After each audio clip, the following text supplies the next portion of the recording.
चलिए सीधे मुद्दे पर आते हैं। आज की हमारी इस चर्चा में हम शरीर के एक ऐसे कमाल के हिस्से के बारे में बात करने वाले हैं जिसे अक्सर हम पूरी तरह से नजरअंदाज कर देते हैं। देखिए, जब भी हार्ट हेल्थ या हृदय स्वास्थ्य की बात आती है तो हमारा सारा ध्यान सीधे छाती में धड़कने वाले उस दिल पर चला जाता है, राइट? लेकिन जरा सोचिए, क्या हो अगर मैं आपसे कहूं कि आपके शरीर का असली पावर हाउस आपके पैरों में छिपा है? जी हाँ, हम बात कर रहे हैं हमारी पिंडलियों की, यानी हमारे काव्स की। ये वो अनसुने ब्लू कॉलर वर्कर्स हैं जो दिन रात हर सेकंड बिना रुके मेहनत करते हैं ताकि हमारा सेंट्रल कार्डियोवैस्कुलर सिस्टम बिल्कुल परफेक्टली काम करता रहे। अब यहाँ एक बड़ा दिलचस्प सवाल खड़ा होता है। आखिर गुरुत्वाकर्षण यानी ग्रेविटी को मात देकर खून वापस पैरों से हमारे दिल तक कैसे पहुंचता है? मतलब दिल ने तो धमनियों के जरिए फ्रेश खून नीचे पैरों तक पंप कर दिया, वो तो आसान है।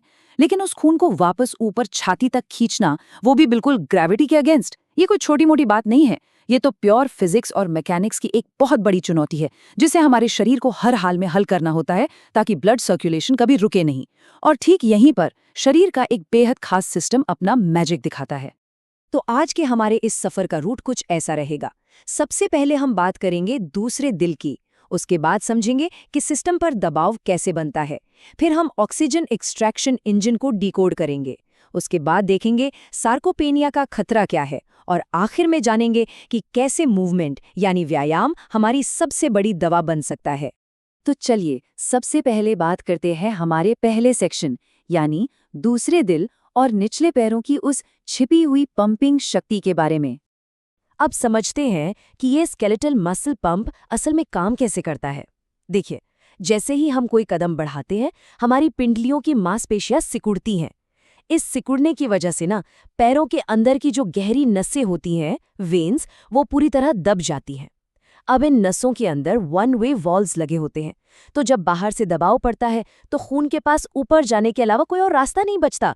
वो सीधे ग्रेविटी के खिलाफ ऊपर दिल की तरफ धकेल दिया जाता है। इसे ही हम मेडिकल भाषा में वीनस रिटर्न कहते हैं।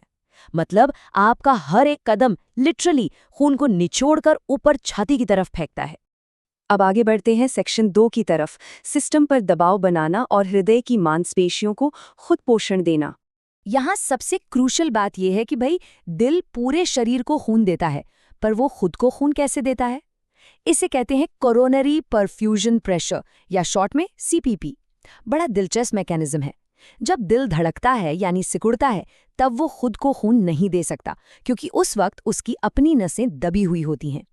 दिल को खून तब मिलता है जब वो रिलैक्स कर रहा होता है, जिसे डायस्टोल कहते हैं। और ये रिलैक्सेशन के टाइम का प्रेशर इस बात पर डिपेंड करता है कि हमारे दूसरे दिल ने नीचे से कितना खून वापस ऊपर भेजा है। अब सोचिए, जब हम एक्सरसाइज कर रहे होते हैं, दिल तो बहुत तेजी से धड़कता है, मतलब रिलैक्स करने का टाइम बहुत कम हो गया। ऐसे में पिंडलियों का बनाया हुआ ये हाई प्रेशर और भी ज्यादा जरूरी हो जाता है ताकि दिल को ऑक्सीजन की कमी से बचाया जा सके। अगर आप इसे ध्यान से देखें तो हमारा कार्डियोवैस्कुलर सिस्टम असल में एक क्लोज्ड लूप है, एक बंद सर्किट।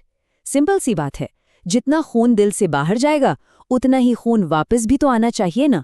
अगर हमारी पिंडलियां कमजोर पड़ जाएं और खून को सही फोर्स से ऊपर ना धकेल पाएं तो दिल को पर्याप्त वॉल्यूम और प्रेशर मिलेगा ही नहीं।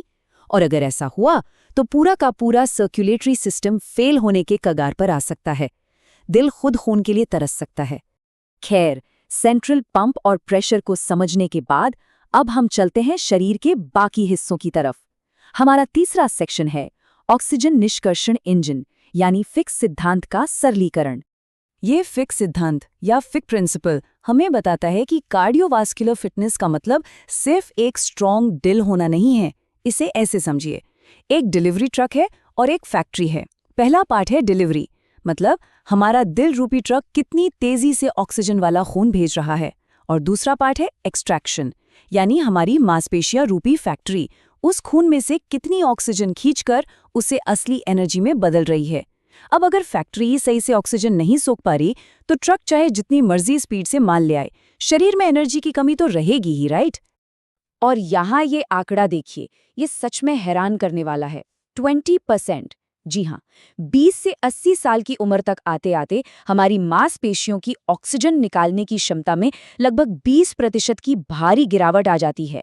जहां जवानी में हमारी मसल्स 80% तक ऑक्सीजन सोख लेती हैं, वहीं बुढ़ापे में ये गिरकर सिर्फ 60% रह जाता है। ये कोई छोटा मोटा चेंज नहीं है, ये सीधा सीधा हमारे शरीर के इंजन के कमजोर होने का सबूत है, जो हमारी फिजिकल कैपेसिटी को बहुत ज्यादा लिमिटेड कर देता है। तो भाई, इस गिरावट के पीछे असल वजह क्या है? और यहीं पर एंट्री होती है हमारी स्टोरी के मेन विलन की। सेक्शन 4, सार्कोपीनिया का खतरा, यानी बढ़ती उम्र और सिस्टम का टूटना। अगर आसान भाषा में कहूं तो सार्कोपीनिया का मतलब है उम्र बढ़ने के साथ साथ हमारी मांसपेशियों का पिघलना या कम होना। आपको जानकर हैरानी होगी कि हम हर साल लगभग 1% मसल मास खो सकते हैं।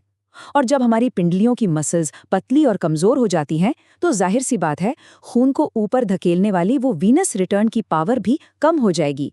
और जैसा कि हमने पहले देखा, ये चीज़ सीधे तौर पर हमारे हार्ट के उस ज़रूरी प्रेशर सीपीपी को नुकसान पहुंचाती है। लेकिन सार्कोपेनिया जिस तरह से हमारी मसल्स पर अटैक करता है ना, वो बड़ा चालाक है।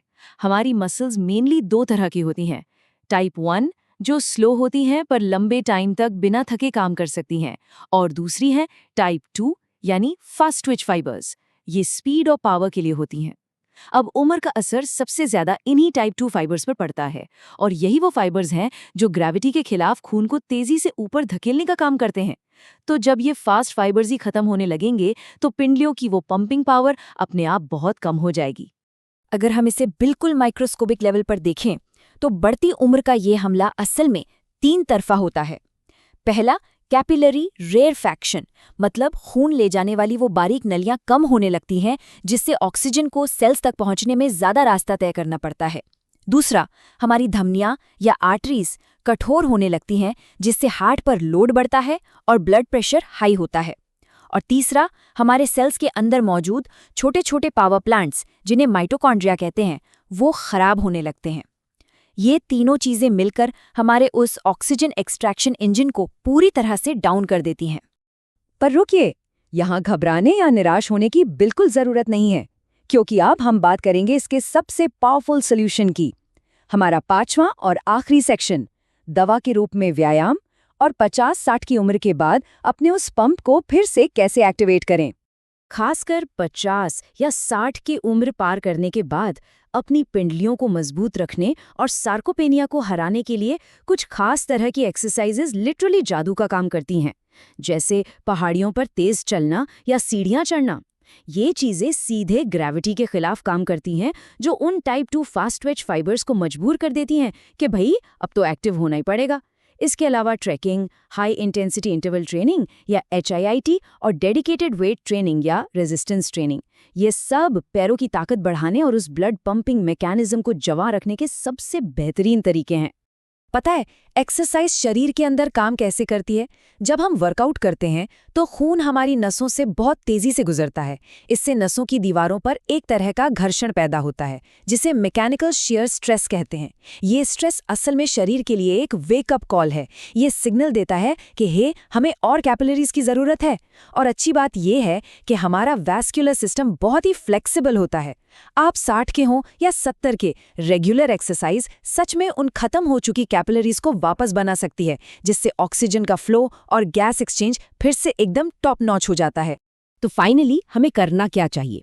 साइंस कहती है कि कंकरेंट ट्रेनिंग यानी एक मिक्स अप्रोच सबसे बेस्ट है। एक तरफ आप जोन 2 कार्डियो करें, जैसे हल्की जॉगिंग या साइकिलिंग, ये आपके माइटोकॉन्ड्रिया को बढ़ाएगा और नई कैपिलरीज बनाएगा। और दूसरी तरफ आप रेजिस्टेंस ट्रेनिंग और HIIT करें, जो उन पावरफुल टाइप 2 फाइबर्स को मरने से बचाएगा और आपकी पिंडलियों के पंप को एकदम स्ट्रांग रखेगा। इन दोनों का जो कॉम्बिनेशन है ना, वो आपके पूरे कार्डियोवैस्कुलर सिस्टम के लिए एक बुलेट प्रूफ जैकेट की तरह काम करता है।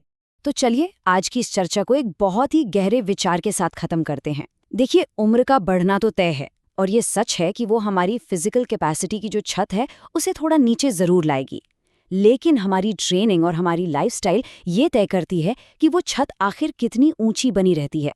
अपनी पिंडलियों को मजबूत रखकर हम सिर्फ अपने पैरों को ही फिट नहीं रखते, बल्कि अपने इस दूसरे दिल को धड़कता हुआ रखते हैं, जो असल में छाती में बैठे हमारे मेन दिल की रखवाली कर रहा है।